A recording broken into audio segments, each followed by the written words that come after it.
Olá pessoal, tudo bom com vocês? Bom, vocês podem reparar que a gente vai mudando o cenário aqui atrás e não é chroma key não, tá? É como a minha esposa também está em home office, né, devido à pandemia, daquela gripezinha, né, o coronavírus, ela ficou com o escritório, como eu mando em casa, ela ficou com o escritório e eu fiquei com os outros ambientes aí da casa, tá? Então hoje a gente está na cozinha. Normalmente eu gravo na varanda, só que hoje tem alguém com uma britadeira em algum lugar lá, então não dá pra gravar na varanda, tá? Por isso a mudança de ambiente, tá? Aquela ali, ó, é ali mesmo, tá? É uma máquina de pão, tá? Nossa, uma delícia. Você levanta de manhã, tá aquele cheirinho de pão gostoso, tá bom? Bom, vamos lá, começando a nossa aula. Olha minha cachorra latindo. Em nosso último encontro, demos início, né, ao período clássico da Grécia, tá? Um período que foi marcado por muitos conflitos. Entre esses conflitos, as guerras médicas, conflito que envolveu gregos e persas, que acabou terminando com a vitória dos gregos sobre os persas. Então os gregos venceram as guerras médicas. Agora os gregos resolveram brigar entre eles, na chamada Guerra do Peloponeso, guerra que vai colocar frente a frente Esparta e Atenas. Então pessoal, hoje é dia de Guerra do Peloponeso. Vamos lá?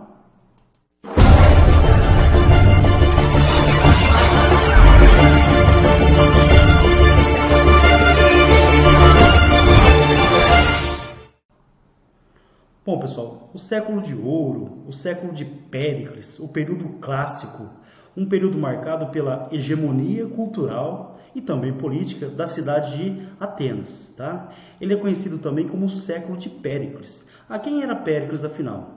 Péricles era um estratego, o estratego é uma espécie de general em Atenas, e é ele que vai conduzir, tá, pessoal, a reconstrução da cidade de Atenas. Mas por que a cidade de Atenas precisava ser reconstruída? Bom, para quem lembra, durante as guerras médicas, né, entre gregos e persas, a cidade de Atenas ela foi devastada, ela foi destruída, foi invadida, saqueada, foi incendiada, foi destruída. Então é esse personagem, o Péricles, não é o cara do pagode, pessoal, o Péricles de Atenas, o estratego, que vai reconstruir, que vai conduzir, né, a reconstrução da cidade de Atenas. E essa reconstrução ela é marcada principalmente pelo embelezamento da cidade. A cidade vai ganhar vias novas, novos prédios, novos templos, principalmente o templo de Párteno, que foi construído, olha aqui na imagem, pessoal, foi construído em homenagem à deusa Atena, que era a deusa da cidade de Atenas. Então, todo esse período ele foi marcado por uma reconstrução e pelo embelezamento da cidade de Atenas. E todo esse embelezamento ele foi conduzido por esse personagem, Péricles. Outra coisa importante em relação a Péricles é que ele incentivou demais a cultura, com a construção de teatros, por exemplo. E além da construção de teatros, o incentivo para que a população participasse, para que ela assistisse essas peças. Então, um período marcado pela hegemonia ateniense, período clássico, e por um grande avanço cultural na cidade de Atenas, tá? Mas não é só isso. No período de Péricles, a democracia ateniense ela também foi reforçada. Lembrando que a democracia, em Atenas, ela passou por estágios, né? Por exemplo, primeiro com Drácon, que criou o Código de Leis Escritas, depois com Solon, né, que ampliou a participação da população na política, e principalmente com Clístenes, que permitiu que todo cidadão de Atenas participasse das assembleias.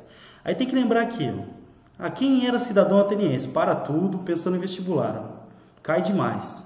Quem era cidadão em Atenas? Primeira coisa, homem, filho de mãe ateniense, nascido na cidade de Atenas. Esse era o cidadão. Então, boa parte da população de Atenas, por exemplo, ela estava excluída da política. Então, é uma democracia não como a gente tem hoje. É uma democracia que excluía bastante.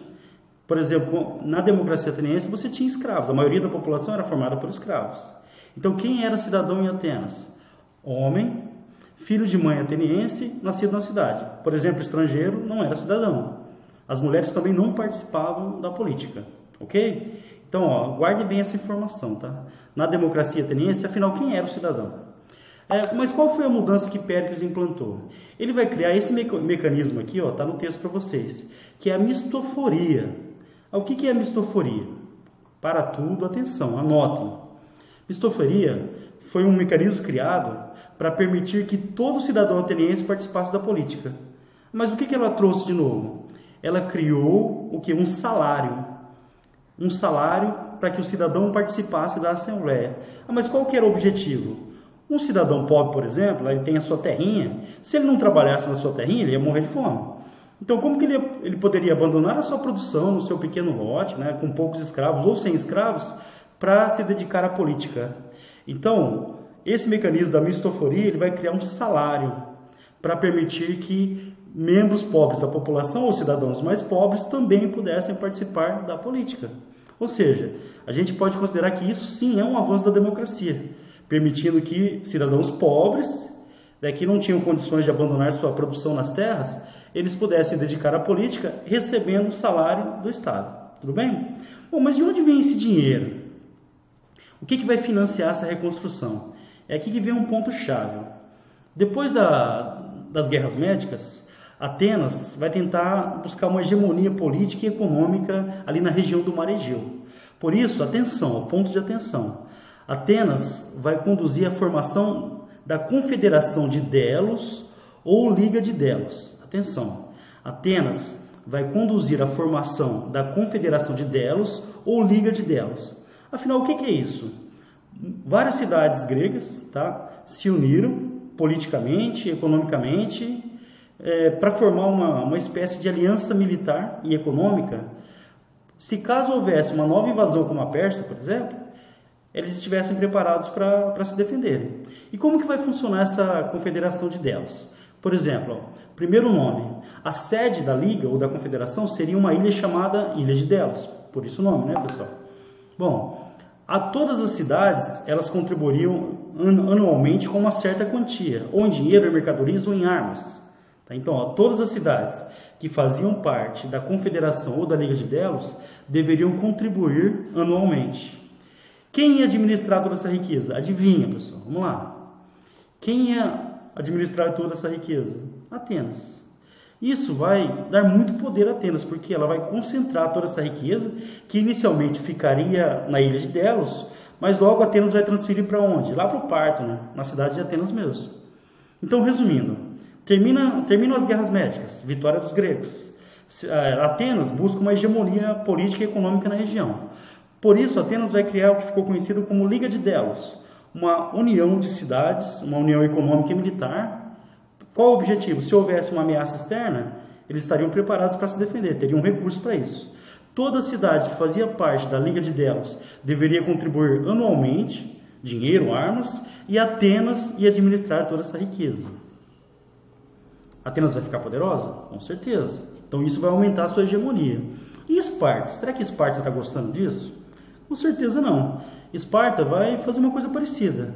Para competir, para rivalizar com a Confederação de Delos, lideradas por Atenas, para rivalizar com a Confederação de Delos, liderada por Atenas, Esparta vai criar a Liga do Peloponeso, ou seja, a união de várias cidades, lideradas por Esparta, para rivalizar com a Confederação de Delos. É lógico, pessoal, que isso não vai dar certo. Porque quando você tem duas ligas rivais, qualquer conflito que envolvesse as cidades, por exemplo, uma cidade da Liga de Delos com uma cidade da Liga do Peloponeso, isso envolveria todas as cidades. Será que aconteceu? Aconteceu. Então o estopim da Guerra do Peloponeso vai ser essa aqui. A cidade de Córcera, que fazia parte da Liga de Delos, aliada de Atenas, portanto, entrou em conflito com a cidade de Corinto, que era aliada de Esparta. O conflito entre as duas cidades acabou levando ao início da guerra. Então, opôs Atenas e Esparta. Inicialmente, a guerra foi muito equilibrada. Por quê? Os espartanos eles eram muito bons no combate terrestre. E os atenienses eles eram muito bons no combate marítimo. Ou seja, Esparta vencia em terra, Atenas anulava essa vitória vencendo no mar. Ou seja, a guerra estava muito equilibrada. Tão equilibrada que eles acabaram assinando um tratado de paz. Vamos dar um tempo nessa guerra. Esse tratado ele ficou conhecido como Paz de Nícias e foi assinado em 421 a.C. Segundo esse tratado, haveria um período de paz que deveria durar pelo menos 50 anos. Ok? Repetindo. Então, durante a guerra, aquele equilíbrio, as cidades perdendo dinheiro, perdendo recursos na guerra, resolveram assinar um acordo de paz, a chamada Paz de Nícias. Esse acordo ele foi assinado em 421 a.C. e ele previa uma paz de 50 anos pelo menos. Porém, os atenienses eles romperam o acordo e atacaram os espartanos. Então, quem rompeu o acordo foram os atenienses. O que os espartanos fizeram? Lembra daquele ditado? Ó? O inimigo do meu inimigo é meu amigo? Mais ou menos isso? Os espartanos eles vão se aliar aos persas. Atenção! Contra Atenas, os espartanos eles vão se aliar aos persas.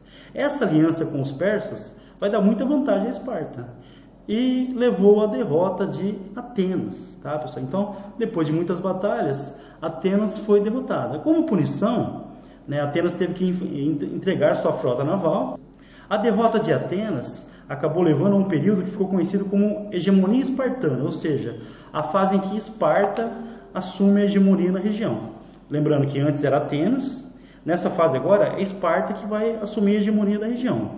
Só que os espartanos eles não souberam muito bem administrar as outras cidades, ou tentaram se impor de uma forma que irritou ou que deixou insatisfeitas as cidades dominadas por Esparta. Por exemplo, eles tentaram impor às cidades o modelo de governo espartano, ou seja, eles queriam que todas as cidades, inclusive Atenas, adotassem uma oligarquia.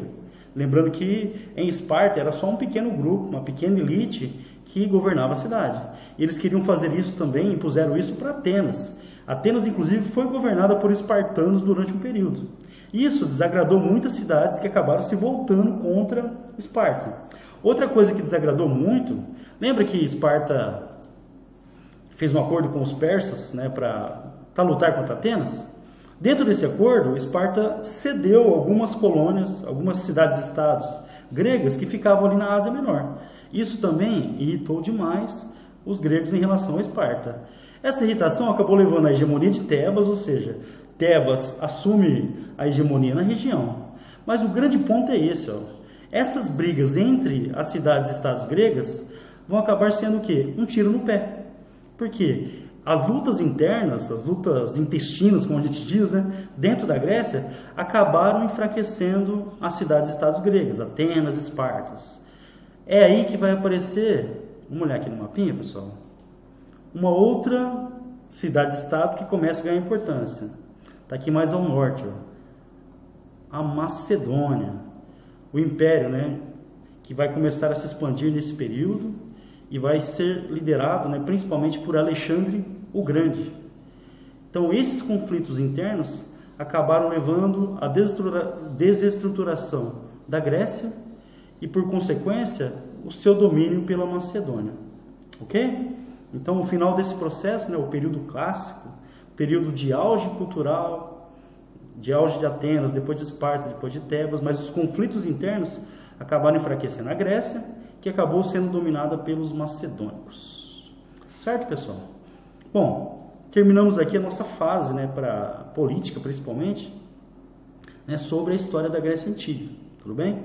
No nosso próximo encontro, a gente vai falar sobre o império gigantesco que vai surgir, né, que só vai perder para o romano, que é o império de Alexandre o Grande. Mas isso é tema para uma outra aula.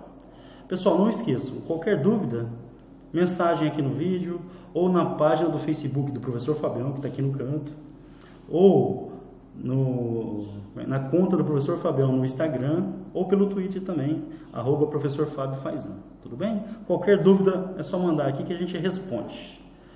Beleza, pessoal? Um beijo, vamos juntos construir a história.